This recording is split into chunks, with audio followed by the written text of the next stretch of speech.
We haven't forgotten our wrap-ups, but we have been busy, or sick, or a combination of both.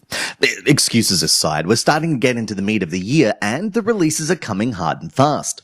So let's check out the news from the last week and how it will affect you and our Friday news wrap-up for the 8th of March, 2013. The good old puzzle adventure game. Who didn't waste a school holiday or a handful of weekends in mute frustration at the brain ticklers preventing you from advancing the otherwise mediocre plot? As much as I mock it, I do love the 7th Guest series, and with word of a third title, rumoured to be set in the Stealth Mansion once again, though this time as a museum dedicated to the evil toymaker, the developers are seeking funding and may even have a Kickstarter campaign next month. When we first caught wind of The Other Brothers, we got a little excited. Aside from its appealing and quirky visual style, the 16-bit platformer gives a nod to the genre's most well-known brothers, and then runs off in its own direction. Better still, the game is going to be out soon, like this month soon. After having tried the game for ourselves, we can safely say we're still excited. While these screenshots may be from the PC version, or so we can only assume, it does show that Full Control are well on their way with their update to the Space Hulk franchise from Games Workshop. We're looking forward to seeing how the game handles and looks in the iOS version, but seeing as this is the team behind Tactical Soldier Undead Rising, we have faith that it will look and feel great. When a developer like Devolver Digital says, "We want to help and make your game a reality," you know you've got something great on your hands. Indie developer Cube Roots have been working on Dungeon Hearts for a while now, and even with the trailer, I can safely say that I'm not sure how the 3-match mechanics work. But one thing is for sure, I'm going to grab it as soon as it's out on the 28th of March. What say you?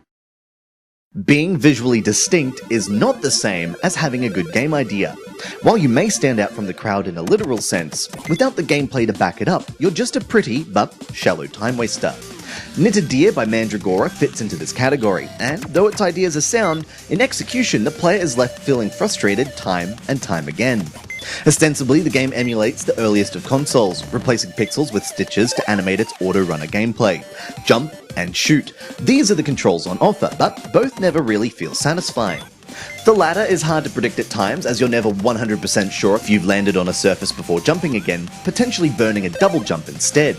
And the former is never really used for anything other than spamming bullets to kill the plethora of enemies that casually wander onto the screen.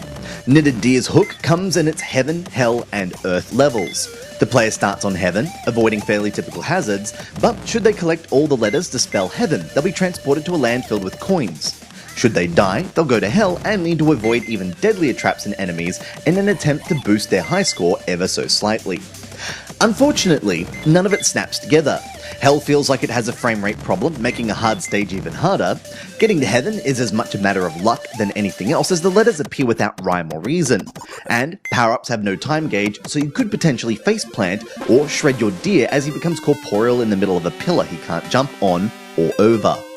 Beautiful as it is, Knitted Deer is exactly the same as a handmade knitted sweater made by someone who doesn't even know you. It may be a nice idea, but it just doesn't feel right.